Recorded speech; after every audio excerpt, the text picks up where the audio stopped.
Thank you for being here. We appreciate it, especially on your Monday. I'm sure it's a very, very busy start to the week. You're spending it with us, and we do appreciate that. My name is Giuseppe Stuto. I'm one of the founders of 186 Ventures. We're an early stage venture capital firm based in Boston and New York, investing across a wide spectrum of software-enabled technologies. And I'm joined here by some incredible entrepreneurs and operators that are building very fascinating technologies focused on the built environment. But before we dive into all that, a few thank yous. First, Megan and Mark from TriNet. They are incredible partners of ours, and they can be incredible partners to your businesses. So definitely grab them, pull them aside, and see how they can be helpful to you. WeWork, thank you for letting us use your gorgeous space. We very, very much appreciate that. And then, of course, our co-hosts, Integrated Projects, Jose Cruz. Thank you for partnering with us on this event.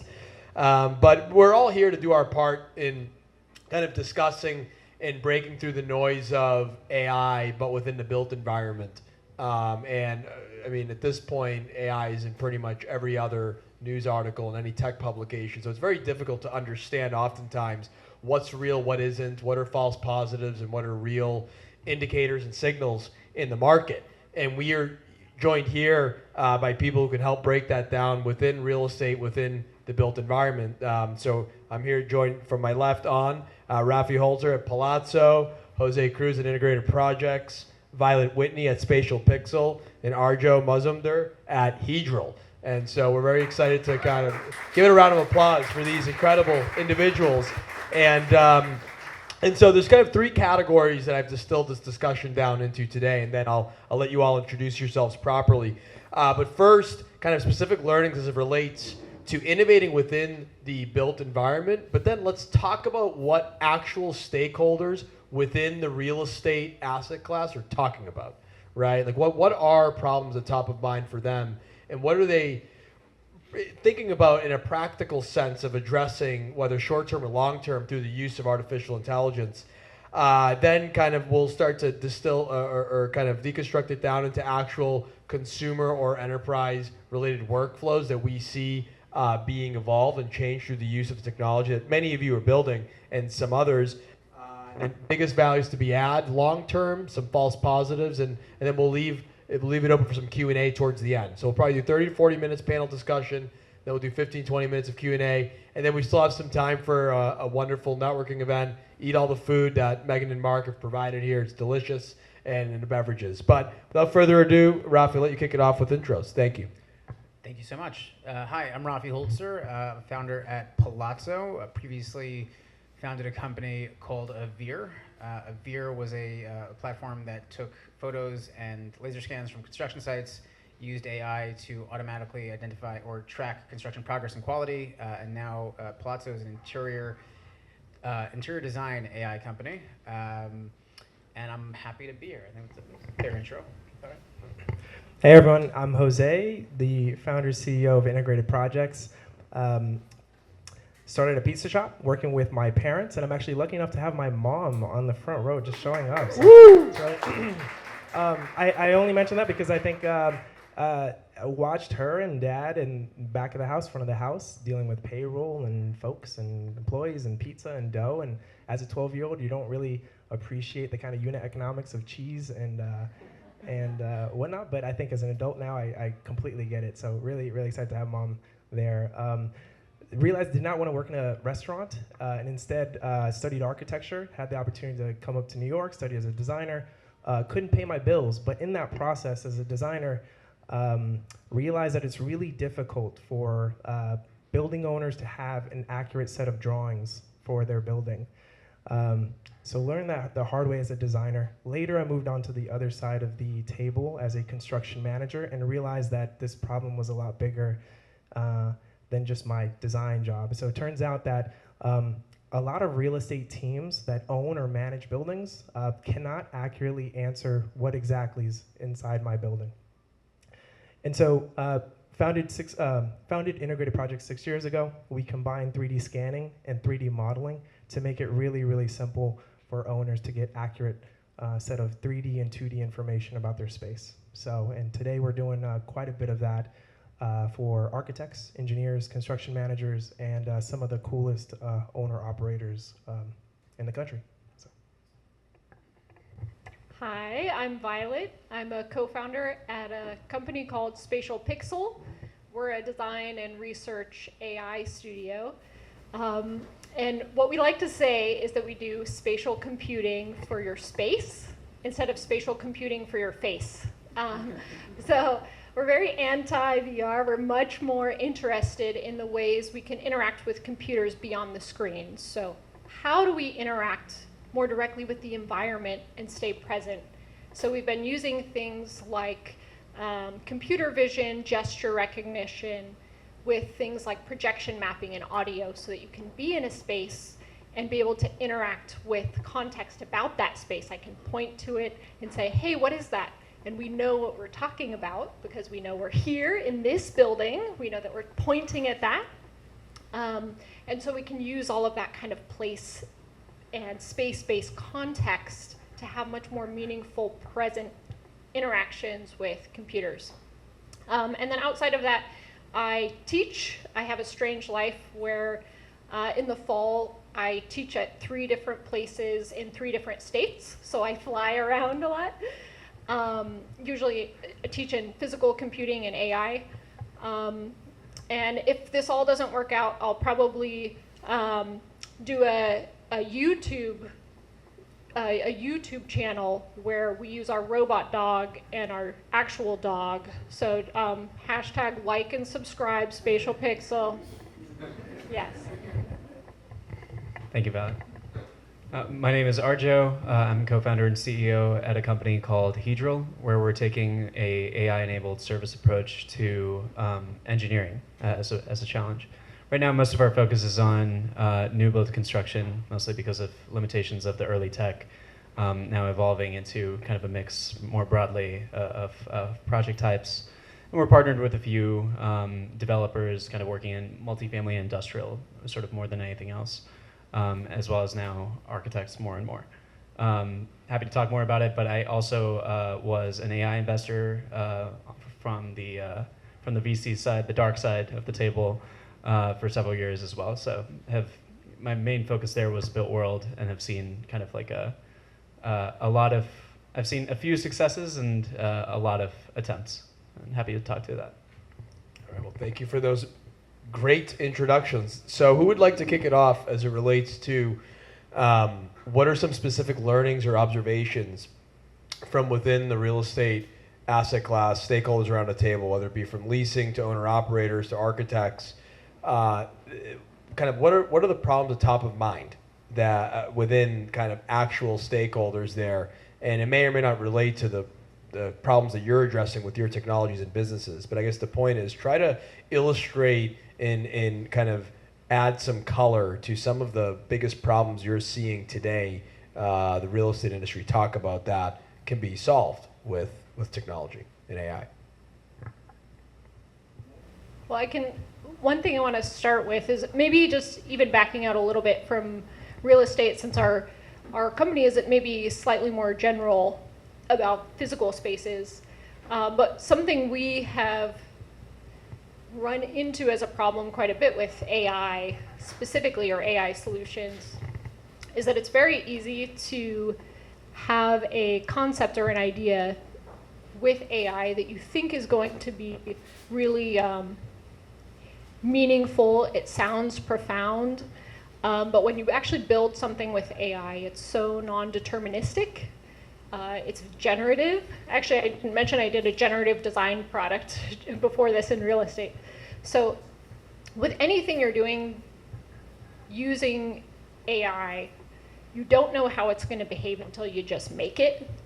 So I'd say one of the biggest problems we've seen is that big gap between how something actually behaves, both how the AI behaves, but how something behaves in a physical space.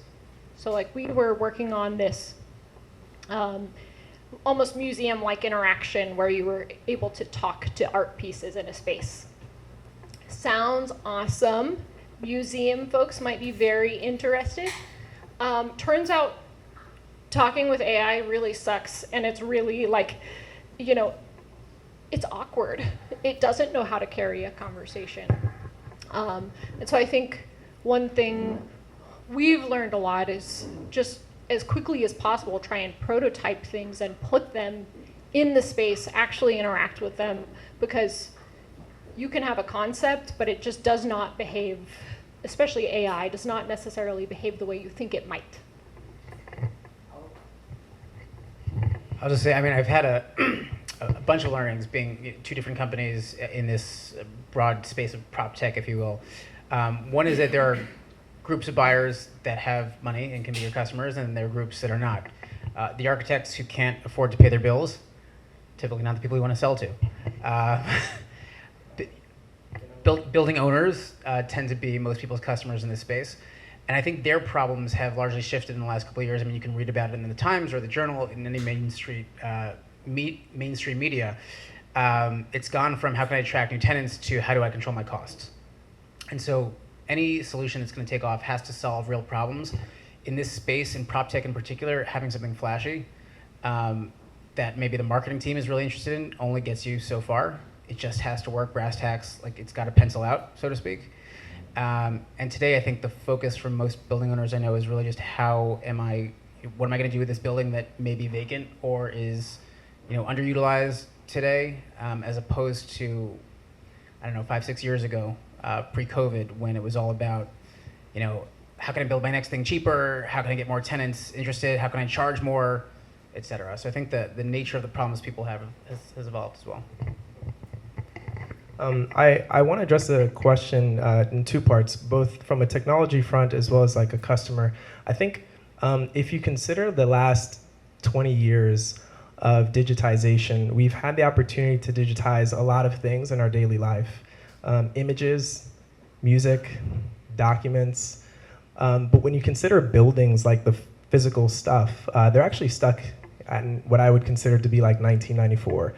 Meaning like today, someone could take out their phone, press play, and instantly see any, hear any music, any song that they want, or pull up any document. That's not actually the case with buildings today. They haven't actually been digitized. Fast forward to today, I would argue that we're in a unique moment in time where hardware has advanced as well as software has advanced to a point where we're now in a place where we can uniquely bring buildings online in an accurate way. Similarly to what we've done with documents, like quite literally a scanner and scanning a document to a PDF, that's where we are with buildings today.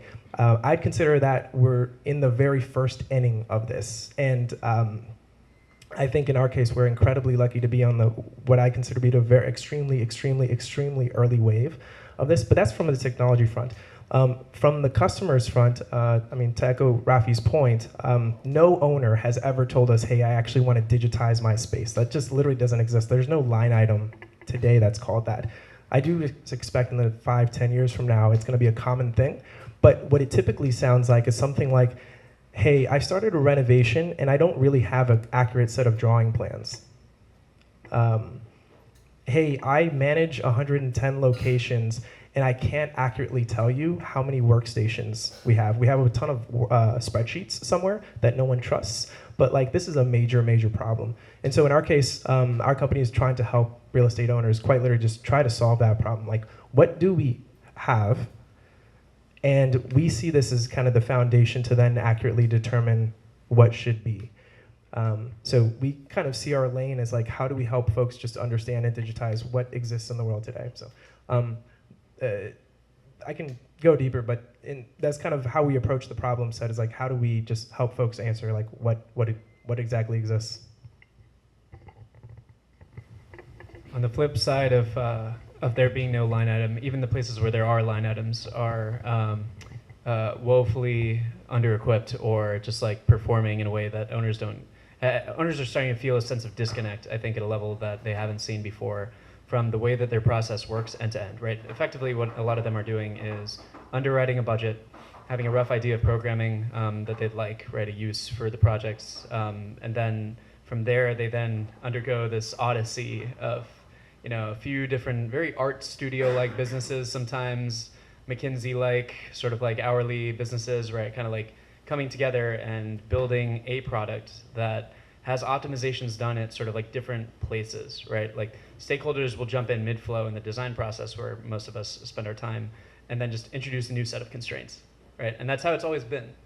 And I think the jump to actually solving that wasn't worth it enough for the old wave of tech, right? Let's say pre second to last wave of AI, right? A lot of people built like a more efficient compute or like a slightly better version of a Revit, and that just did not sell, right? No one wanted to buy it, and no one was really, frankly, seeing the end pull from the owner side either. But now I think we're seeing a new world where even a developer, even a lot of folks you wouldn't expect, who are several decades into their careers, are seeing the promise of a cost savings that we were talking about earlier, or a timeline savings that like didn't otherwise exist, right? And having the data for that is a huge part of it, and then actually executing against it is kind of like the second half. So I'm going to poke here a little bit. Now, it's not only, and Violet, thank you for correcting slightly, where it's not just real estate stakeholders, right? They're consumers, anyone that interacts with any built environment or physical space. Now, oftentimes I find a lot of the technologies, not the ones that you're all building, but a lot of the technologies that we've kind of talked about here are marginally improving the customer or the user experience for a consumer interacting or interfacing or living within a built space, or marginally improving the margins for a real estate owner operator and so on. Double click into like, why are the problems that you all are working on are like paradigm shifting worthwhile problems, right? Where it's not just a marginal improvement to the bottom line. It's not just, oh, it's going to be a much more pleasant experience for a consumer to hang out in a built space, but kind of help paint that picture here for the audience. I'll start with this one. Again, I reflect on the company that I had was pretty successful. Avira was a pretty successful company in certain respects, and not so much in others. It was game-changing, it was paradigm-shifting, and it's sometimes difficult to tell whether that paradigm shift is going to be enough, is actually going to create enough value, and really comes down to whether the juice is worth the squeeze. It turns out the squeeze in trying to digitize your construction site, at least at the time, a couple of years ago, even though the juice might have been amazing, the squeeze was just too much, right? You really have to think about the effort that the owner or whoever your customer is has to put in order to get the value out of your product. The lower that threshold, the more marginal-ish your product can be rather than paradigm shifting. In fact, I think that can sometimes work better than shooting for the moon, but having some huge lift that your customer has to take in order to get there. Just as a counterpoint, just lesson learned, in the company that I'm working on now, what we do is we take photos. We started with photos from people's homes, and we used AI to redecorate them. Zillow reached out because Zillow has a conversion problem. People love, home porn, essentially, just looking at what people are selling online, what my neighbors' houses look like, but they don't convert, nothing happens. And they're like, they did a bunch of surveys and found out that one of the big issues is, oh, this home is ugly, forget it, I'm not buying this. What if they could see their own style, or at least a style, in that potential, rundown home? If you could do virtual staging incredibly cheaply and broadly and do it across all the photos on Zillow. They also knew this because they had some data. The homes that were virtually staged converted much better than the ones that weren't. So we took a product that actually wasn't that complicated to build. It only took us about 6 months versus a product that we spent 5 years building, and are getting to revenue much, much quicker. Whether you consider it a paradigm shift or not, I think is somewhat subjective. But in terms of the value that we're offering this company and the lift they had to put in order to get there, I think that's where the big shift really is. I'm happy to pick it up there. So we actually usually use lift as a positive thing. So we mean lift in the productivity gain sense, but opposite side of the same equation, right? We also have a saying at the company that incremental is the enemy, mostly because you are basically dead if you are trying to build tech in this industry, and it is the marginal gain of any kind that Giuseppe was just talking about.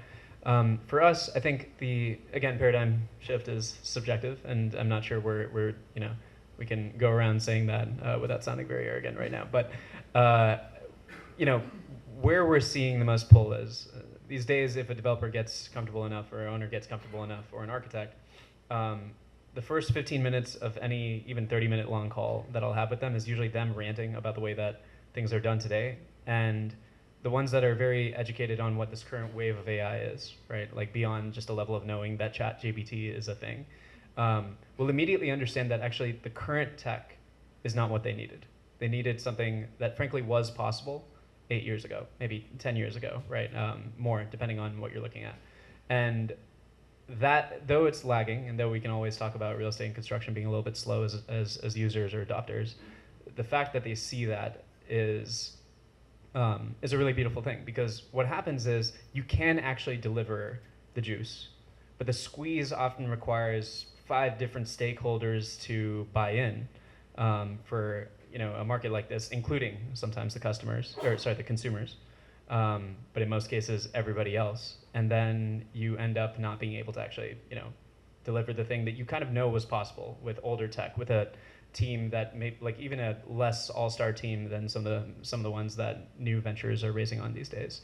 And I just thought that was interesting. There's a lot of anecdotes that support that, and it's good seeing stakeholders start to buy into that. I think one thing that we've just seen as maybe a potential paradigm shift, or why this is all worth it, is I think a lot of what you were talking about, Jose, is our buildings are so much stuck in the past, and we're just getting to this moment right now where we can really tie together this thing that has been the digital world with physical space. And after having spent 2 years, and now like even more, just staring at a screen for probably a majority of your day most days, tons of Zoom calls back to back, I think we're reaching a point where people are looking for a way to have the capabilities of what you do on a computer, but being able to access it in the context of what moment you're in, who you're with.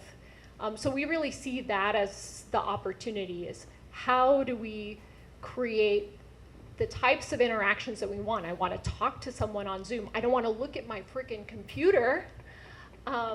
So we're really interested in a more general solution that's about how we interact with spaces and how do we interact with each other. So we think that's the paradigm shift. We're still so early that we don't have a double down. We're going after building owners that are going to do spatial computing for their spaces in their lobbies, and it's going to be the concierge.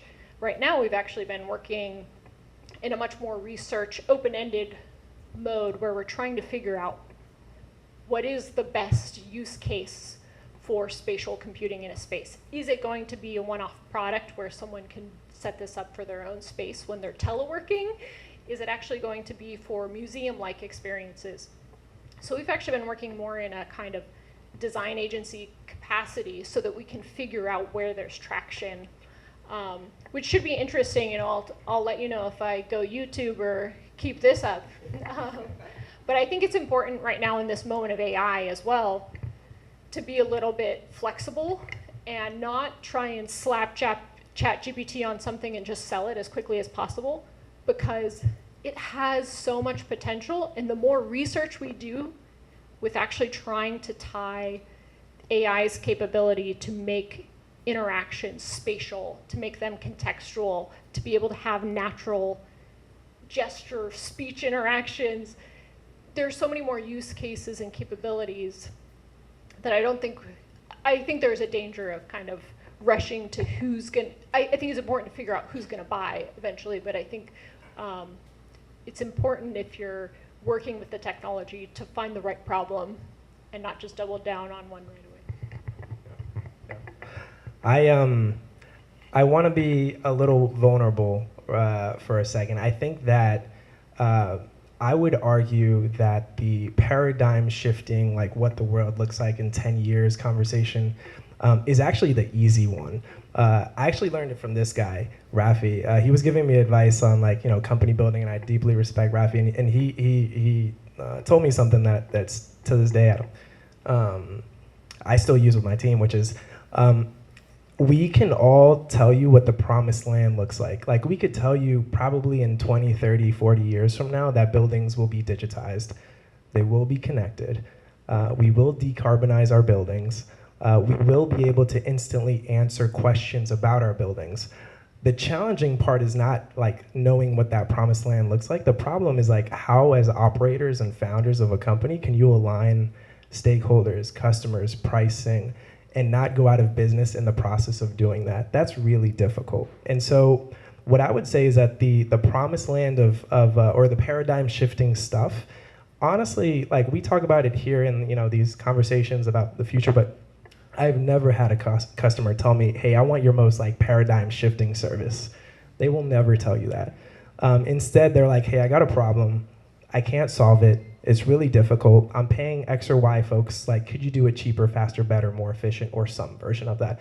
Typically, we have to compete by helping them answer that before they give us the credibility to then answer like the things that maybe haven't cared about yet. And so the reason I'm saying that is because I think what keeps me up at night is that, yes, the built environment will be digitized. The challenge is like, what's point B and point C and point D? And as Raffi reminded me, just making sure that in the process of getting to point Z, that you're not going out of business in point B and point C and point D and point D. In our case, it's a combination of, well, scan to BIM as a category is kind of our category as a business. We combine 3D scanning and 3D modeling to create accurate versions of a building's assets. Today, that line item exists as a kind of a as-built survey. And yes, I've had to like swallow my pride and say, yes, we exist in that line item and we'll compete directly with surveyors, because we understand that kind of this is the necessary step to get to kind of the sexier stuff, right? But we kind of have to make sure that we're addressing kind of core customers' problems first and doing it really, really well, so they go and digitize their second and then the third, and then as soon as you know it, you have customers who've digitized their entire real estate portfolio, which then naturally opens up other questions. But this is kind of something I wrestle with, because the paradigm shifting conversations are really exciting, but the challenge is as a day-to-day operator, it's like you gotta keep you gotta keep the lights on, and you gotta keep the main thing with the team, and oftentimes that evolves over time. So You can tell who's the VC here and who are the founders. we like words like paradigm shifting. It sounds great. I promise, Jose, when you're filing your S1 for your IPO, you'll use the word paradigm shifting, I promise. Amen. So let's talk a little bit about, not the bad, but building a business is hard. Building in this market, in this industry is hard. And there's a lot of learnings that come with it. And I view learnings as very positive. Some people view them as setbacks sometimes. But what's one or two false positives each of you have come across within your own business, or even when observing others building within this space? Because there's too many to count, right? And I know that many of you have had to kind of overcome some of these yourselves. So be interested to hear about some of those stories. Yeah, I'm not sure if I'd be able to add anything too valuable here, but I think I'm coming off a meeting today where we were just talking about false positives as to how we're training our point cloud information to identify floors and levels within a building. So we can talk about technical false positives, but I presume the question is from a business standpoint, like what are things that we believe to be true that weren't necessarily true. I think one of the coolest things is I get to see a lot of really cool startups in this space, particularly in New York. There's incredible talent all around us, which, by the way, before you guys leave, everyone should exchange. There's so much incredible brain power here in the room. So anyway, that's just a shout out to some of the folks I'm looking at here in the audience. But some of the false positives, I see a lot of startup founders actually, they get a good idea, they immediately think, oh, I'm gonna go raise money. And then, like Violet was suggesting, they combine ChatGPT and open APIs, and then slap it onto some like publicly available data. I think some of the false positives is recognizing that slapping AI onto an unproven business model is not going to magically make it a good business. I think the way that I visualize AI is kind of like a big red toolbox, and reminding ourselves that AI is a big umbrella for machine learning, deep learning, right? We've got large language models, and these are all tools. Now, I'm personally not in the business of developing these tools, but what we are doing is using these tools to our advantage to make our business just that much better. And so in our particular case, we're using machine learning to train point clouds and 3D models, both of which are data sets that we uniquely create, and then we're essentially overlaying them in supervised training to teach it what a wall, what a door, what a window is.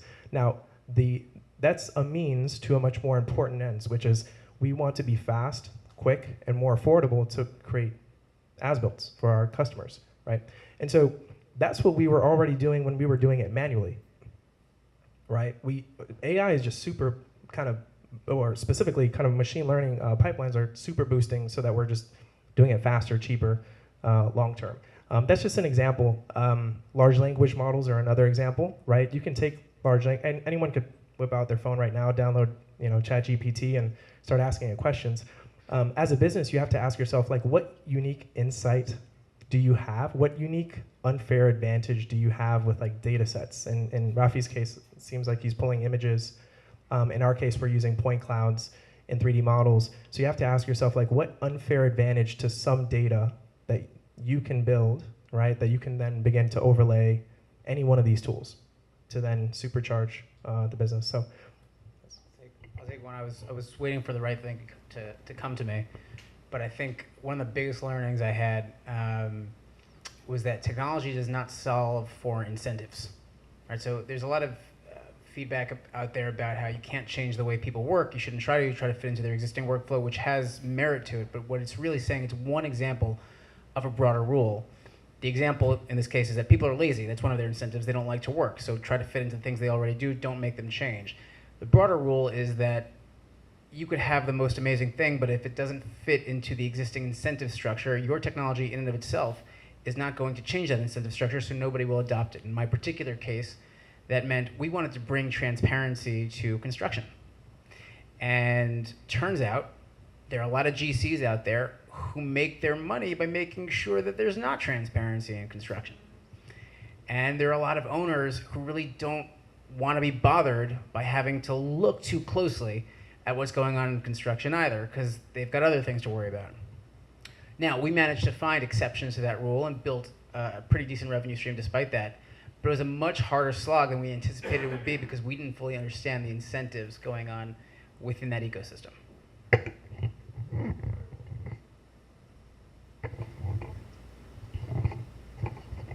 So I feel like a lot of our pitch and a lot of how we spend time with customers is like a false positive machine. Like half our script is tied to false positives. I was a VC, so I've seen a lot of false positives as well, even in a fairly short career. And it can happen at any level. I think the abstract principle of what they're both saying makes sense. If you're talking about AI as a false positive, the best companies I think that we invest in, or my old firm invested in, were companies that were either novel data set companies. That happened less. There's like one company bribing Indian doctors with rupees to get dental implants. I remember, dental scans, right? And then built the world's best dental classification engine. But then most commonly it was a data structures problem. The best AI companies were data structures companies. They were better at structuring the data. They were better at pipelining the data around what they were going to do, and we called that model driven. Or model aspiring, or about to be set up to be model driven. So that's pretty obvious for AI companies. Anybody who's starting with AI first, like truly AI first, for something this deep is probably not going to solve the problem. Our company is a computational geometry company. We invested much more heavily into geometry and physics than we did into AI for the first year or two of our existence. False positives around a business, though, can happen where you're building this beautiful mousetrap for something that actually has no budget. There were a lot of companies, I'm not going to throw anyone specific under the bus, but there are a lot of companies that only focused on concepting, right, and design for a very long time, which is a thing that Gensler will do for free, right, and that a lot of architecture firms will as well, right? It's a lot of the sales were happening, or a lot of even the ideas were getting validated because you were at a party with your customers, and your customers were saying over a beer, this is a great idea, man. Like, yeah, I'm gonna throw all this at you, blah, blah, blah. And then you would get fixated on that and build, right? Because that's what you were, it was both something you were capable of building and something people were apparently signaling capable of buying, but they never looked to how much is this truly worth, right? Bottoms up, market size, which is like the first exercise you would do as an investor on the other side of the table. So you'll see a lot of that. I think right now, again, being able to calculate the buy-in, as Raffi was saying, right, of the people who you really do want. You probably don't want too many, you don't want it to be only exceptions, you probably want it to be at least a majority or a building majority over time. And then like locking into that is what is really necessary to build something that's not a local maximum, right? And that's what I usually worry about, that's what I worry about for us all the time. And ignoring the buy-in of people who are never gonna be aligned with your incentives, or on your way to actually fulfilling the customer's needs, that's the thing that you, I think, really have to do, especially in a space like this. So I'll talk a little bit about a product I used to be on, which was a generative urban design product for real estate developers. And one of the market false positives we would get a lot in the early days was actually not that folks would tell us they were willing to pay for it and then they weren't. It was actually that they were willing to pay for a different product than what we had. So we would generate urban designs for them. And they would come with all these metrics about which designs were better than other designs. So we'd do batches of generative designs. They'd be able to see many, evaluate their performance. And we got a lot of false positives in the early days that were these developers actually really wanting vanity metrics. They wanted to get great designs, show them to the public and say, look, we looked at all these designs and we picked this one because it's good, which ultimately wasn't the real value that we knew was in there, which was, no, these are not vanity metrics. We can actually figure out which designs are the best. We can evaluate them for the overall real estate cost and value of the district that you're developing, which is worth way more than vanity metrics that you show to the public. So I think what that ended up teaching us was that we had to evolve that product and figure out why vanity metrics were more valuable, they saw as more valuable than what we thought the value was, which was we needed to get much more rigorous and quantitative in showing them that we could actually evaluate the real estate value of these different simulations that we were doing. And so I think that there's something useful in those false positives of you learn what value someone sees, but it also taught us that, we need to actually focus in on what we want the positive, what do you call a non-false positive? The true positive, thank you. Positive. So one more question and we'll open it up to the audience for Q&A. Give a little bit of, for those of you that have raised capital over the last 3 to 6 months, or even just in general over the last year or so, what challenges or opportunities are you seeing within this particular sector, and what advice may you have for anyone in the audience who's building a company and maybe going up for their first raise or whatever else? Yeah, I'm about to raise, just raised, kind of always raising, seems. The environment is totally different. I raised the first round for my first company something like 7 years ago, and just raised a seed round for a second company over the last 6 months. I thought as an exited founder I founded this new company with Venus Williams. I thought that was a shoo-in. We'd raise $10 million overnight.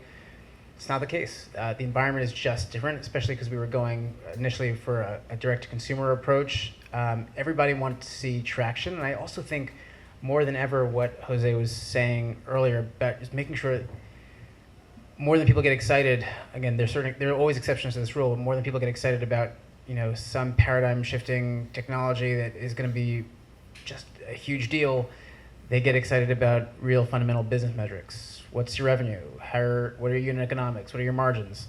Show me it's legit, because too many investors have gotten burned and don't look very good to their LPs anymore because they invested in game-changing outcomes that never materialized. So if you can get the best of both worlds, that is amazing. There's also one more lesson learned that I'll say this, just a personal lesson for me. Can't say it broadly applies, but I think it's a rule that I've adopted for myself, is that I won't do R&D anymore on VC dollars. You end up taking on too many risks. I think VC dollars are meant to back market risks, whether the market really wants to adopt your product, and except in biotech, not really built to make investments on underlying technology risks. So most of those, from my perspective, need to be figured out beforehand.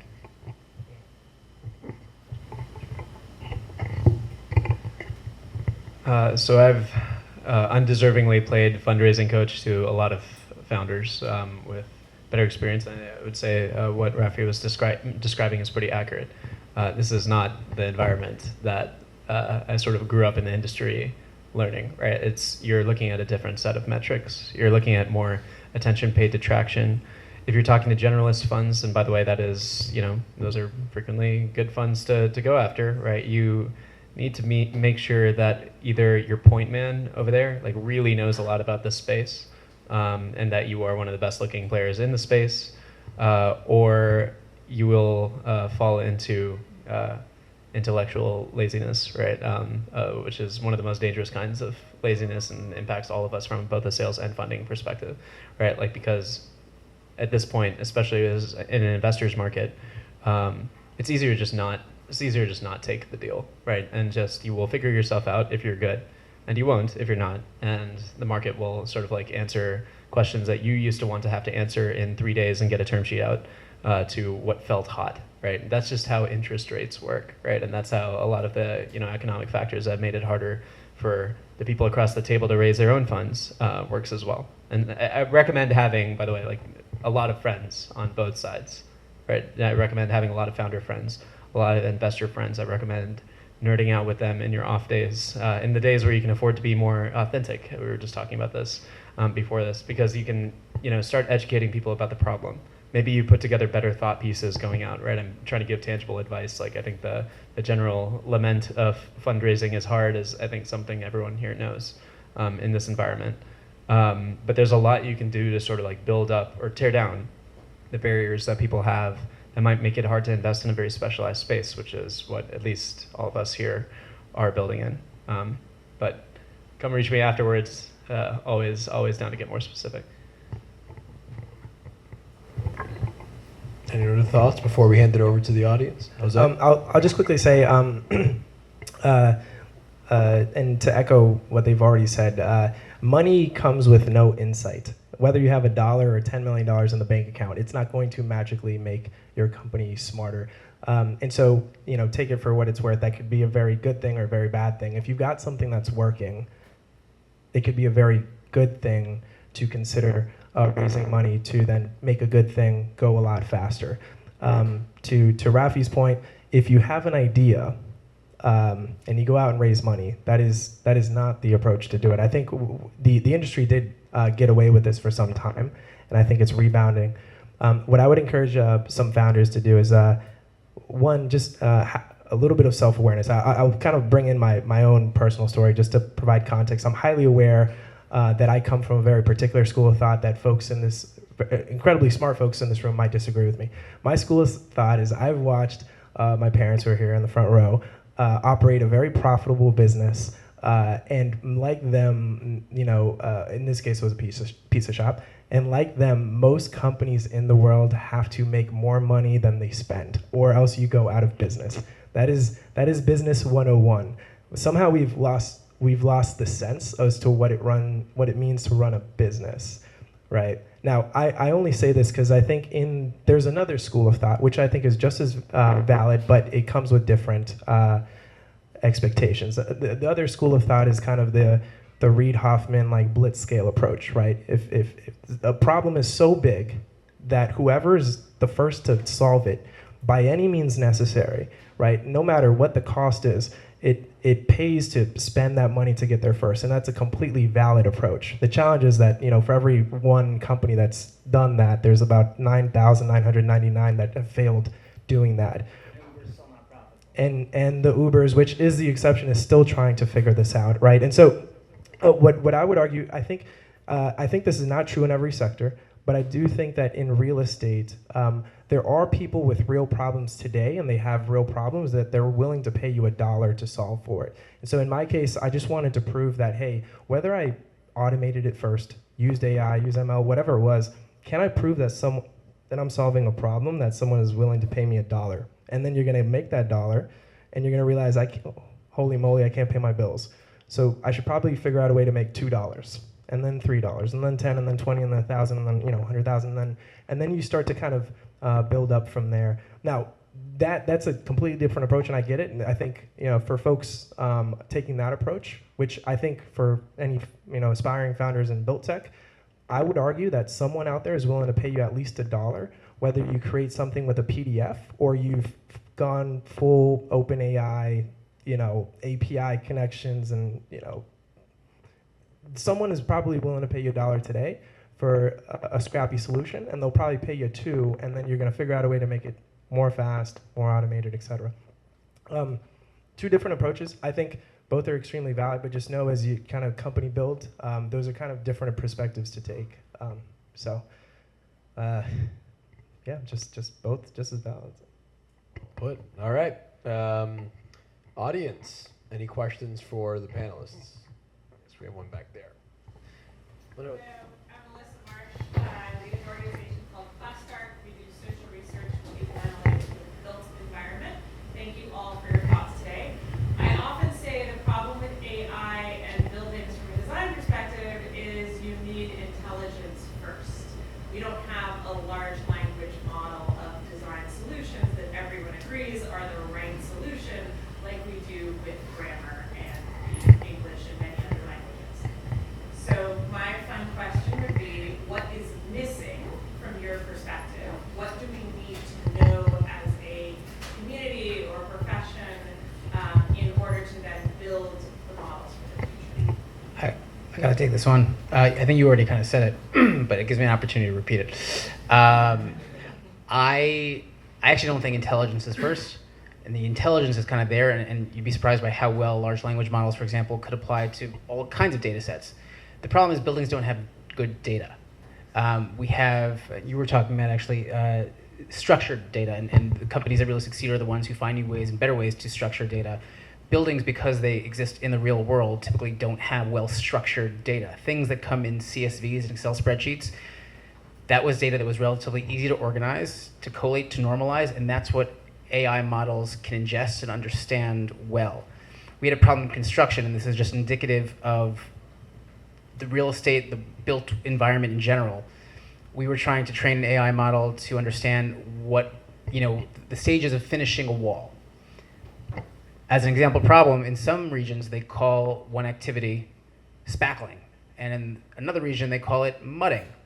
And they call the same activity in project schedules, for example, one thing, and they break it out differently in another project schedule, because none of that data is structured and normalized and standardized from building to building, from project to project. That makes AI very difficult to apply. I actually think the big opportunity for large language models in particular is that this is where they kind of excel at taking unstructured data like language and making meaning from it. So large language models may actually be the intermediate layer that we've been waiting for in digitizing buildings, because they can take this unstructured data, help to structure it, that older models can then use to do really cool predictive analytics. Anybody else? I just say, I think one thing that we've really tried to tackle in a lot of the interactions we've done is trying to find where the right break point is between the kind of vagueness and fluidness that large language models allow for, that kind of natural language, and the really predictable direct utility that you might get from kind of the old way of doing things, from just hard code.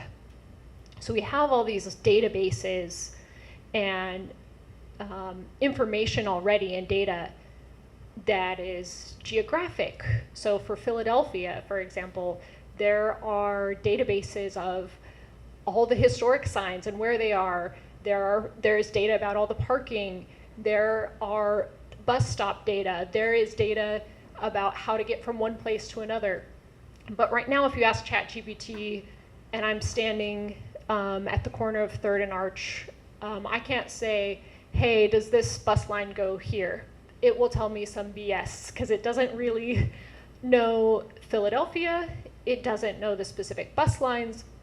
But what's really great right now, I think the missing layer is really between that smooshy natural language LLM world and the specificness of, no, I mean the bus line 5 on 3rd and Arch Street at this location, and I want you to access that data set. And so a lot of what we've been trying to do with these interactions that are spatial computing for a space is, how do we make it easier to know what context is relevant, so that with natural squishy language, it knows which data to access and what specific type of function call to do. Oh, okay, you mean this bus, and you're trying to do a distance calculation. Can I get from here to there? And that's just standard, kind of like old way of doing something with code, with location data, but using natural language to know which thing I'm talking about. I'd add to this. In our case, one thing is applying large language models on data sets, and I'll use spreadsheets as an example. Another is to verify that those spreadsheets were accurate to begin with. And so what I would argue is that the first wave of what we're seeing is the kind of the new startup, new startups kind of tagging AI as a starting point, which is where we need to go. The first wave is going to start using data sets that are publicly available. That's a starting point. But someone's got to ask out there, are these data sets accurate to begin with? In our particular business, right, we're in the business of essentially 3D scanning a building, converting that 3D scan into structured formats, in this case, file formats that include Revit, CAD, but also the ones and zeros in structured databases, right, to kind of make what, in this case, what Raffi was suggesting is a uniquely possible structured data, so that we can begin asking questions of that. An example of this is, what exactly is in this building? What's the square footage of the floor versus the tile? How many light fixtures? That's a really difficult question to answer, and yet it's literally right in front of us. I think by 3D scanning, what it suggests is that whether we're talking about buildings or documents or music, step number one is, how do you digitize the space accurately? I'm looking at Merrick here in the back row, right, with Naviz, and I think technologies like Naviz and a host of other kind of hardware solutions, it's getting cheaper, it's getting faster to 3D scan spaces. In our particular case, we're focused on taking those 3D scans, converting it into standardized 3D models that then enable us to then extract and structure data, walls, windows, floors, doors, columns, et cetera, et cetera, et cetera. Now, today our customers are simply asking us, can you produce a 3D model for the purposes of as-builts?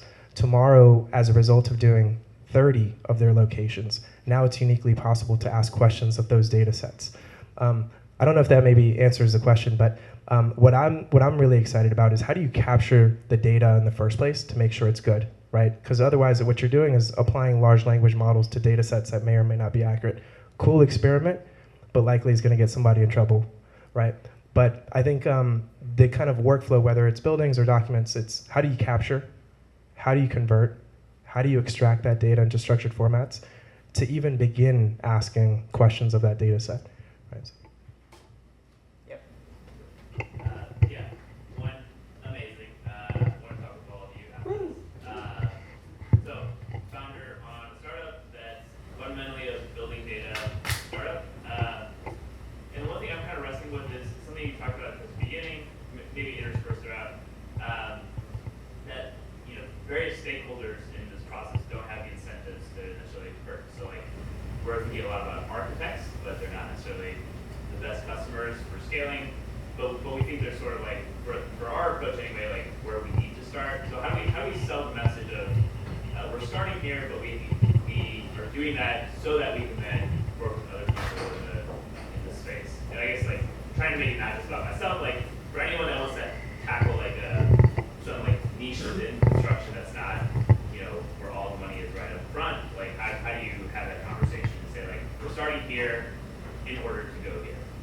It's hard to give advice in general on something like that. If, you know, you want to talk after about a particular case, happy to.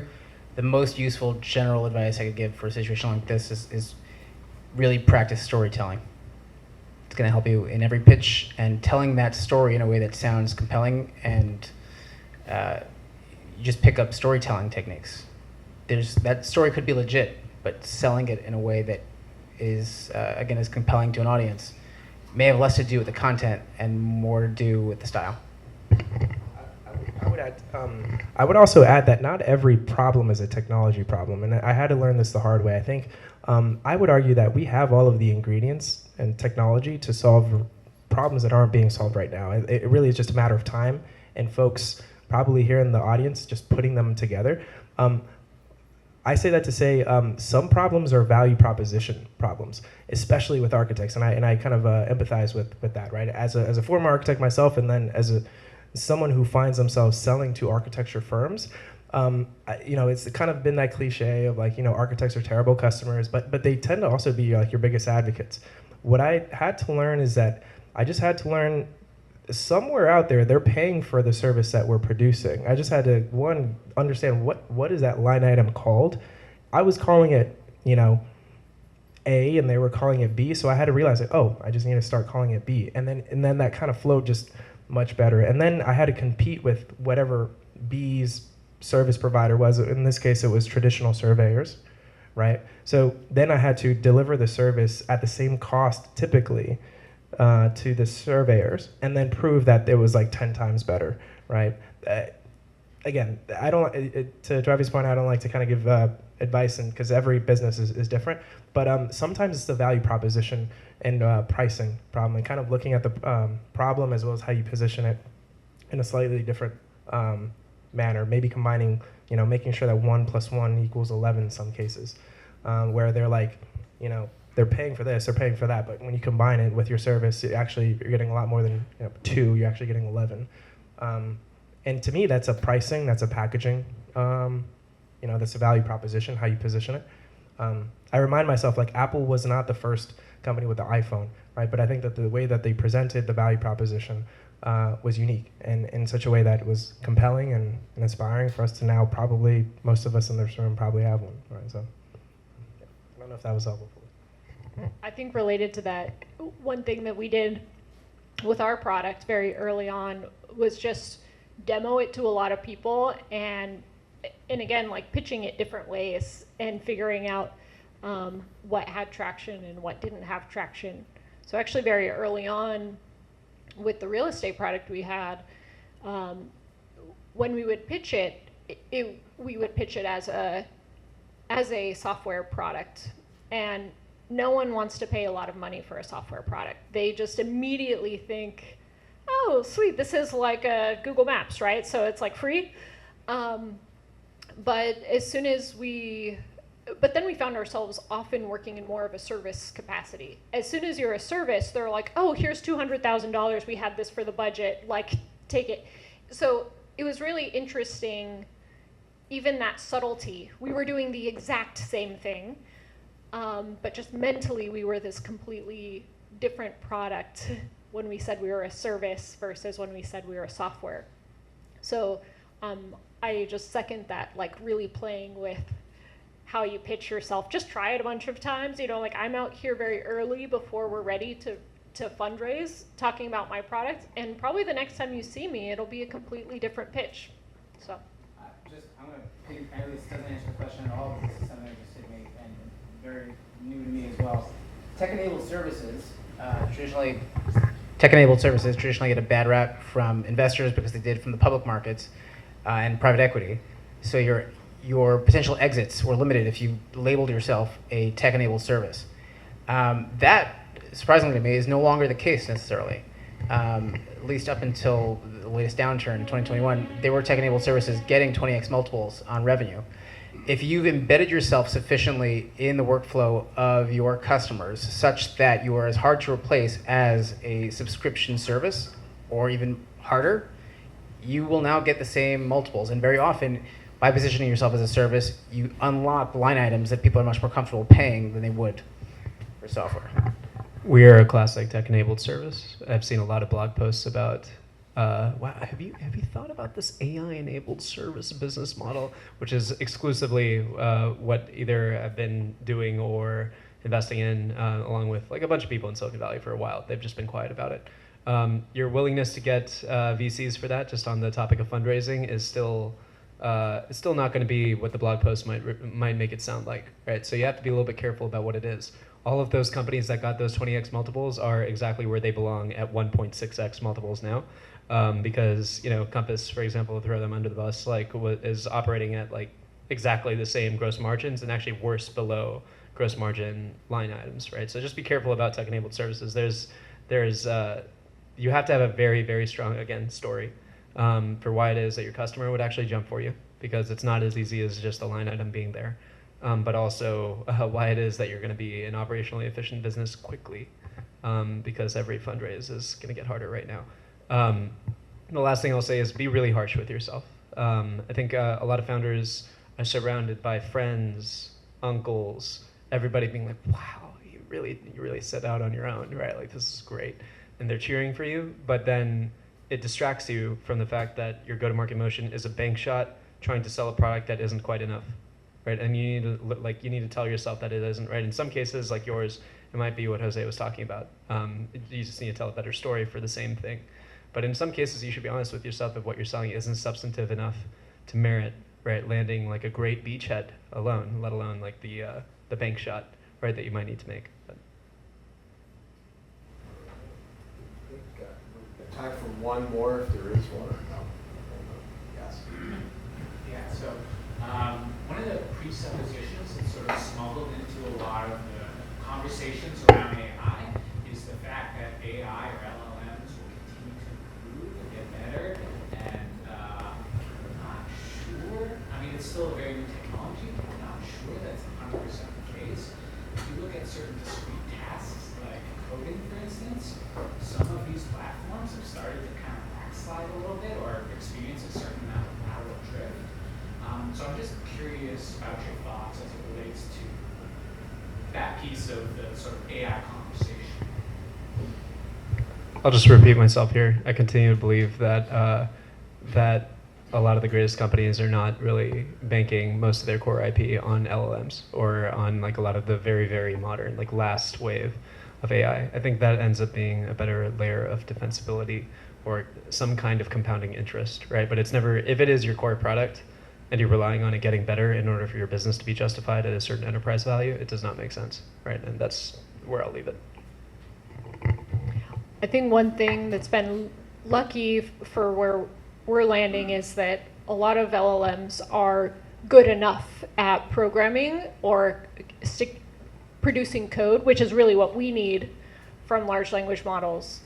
And pairing that with our own capabilities and knowledge of programming and spatial information and hard coding that is enough to get to where we need.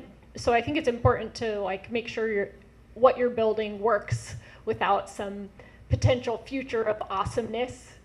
I do hope it gets better. I am confident that something will come that's better. And actually that terrifies me in some ways, not because I think that AI is gonna become our overlords or anything, but more so, what we're seeing already is the need to rebuild around LLMs getting better. So every time something new is released, we're like, oh crap, now the vision thing is, like we built a interaction that was using the speech capability before OpenAI released their speech capabilities. And we built a vision interaction before they had vision interactions. So that's great. It's much better to have what they've released. But we're finding ourselves continually kind of keeping up with the new thing that gets released for what we want to build. So that is like a danger, a downside with being on any emerging technology, I think. Yeah, I do think it's a kind of a short-term, long-term thing. I think, yeah, I know exactly what you mean. Like short-term, it seems like kind of every day, the large language models, like we're actually getting less than even just like a few weeks ago.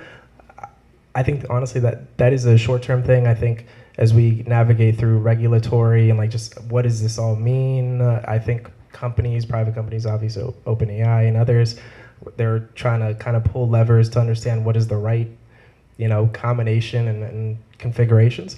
But I do think long term, like without a doubt, I mean, Sam Altman was on stage in Stanford a few days ago talking about like GPT-4 is like the worst model that we will ever like have to use, right? Like, and keep that in mind that like in 3.5, right, was all the worst. I do think it is kind of a short term, long term. Short term, we're just all trying to figure out like what does this all mean, and I'm sure private companies are pulling levers to figure out their own version of it. Long term, though, I mean, as more entrants are in the space, I struggle to see how it's going to get any worse. I think if anything, as we kind of push ahead towards AGI, and I guess for I don't like to throw buzzwords out there, but in general for like AGI, as we move towards kind of the average intelligence of a median human, I really do struggle to see how these models get worse in the long term. I know some exceptions to this rule, but I generally agree that you don't bank your company on the future of technology. This is just a form of speculation. That being said, I think your question is actually just evidence of how quickly we as humans habituate to what we have. Because if you told any of us 3 years ago that GPT-1 would become GPT-2 and 3 and 4, I mean, we'd be blown away by the pace of progress. And now we're like, there's some lateral shift. And GPT-5 will probably blow us away, but less than GPT-4 did because we even get used to the pace of change. Yeah, things will probably get better.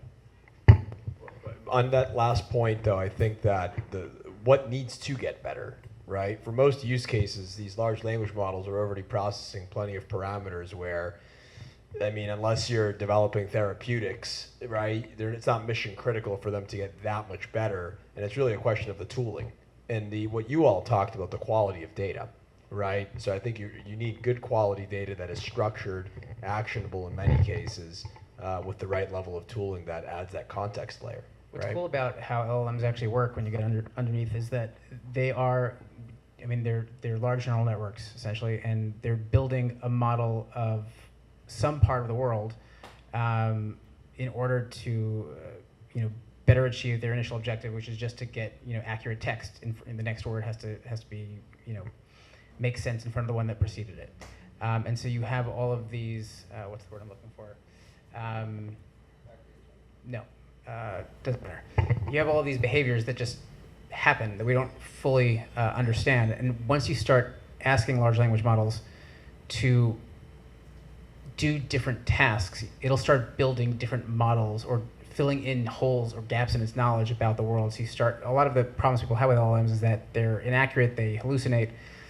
You start training them in different ways and they hallucinate less about the space that you want them to. And honestly, they're pretty damn good. Well, thank you, everyone. We'll have some time to network, get to know some people, and let's give our panelists one last round of applause. Thank you.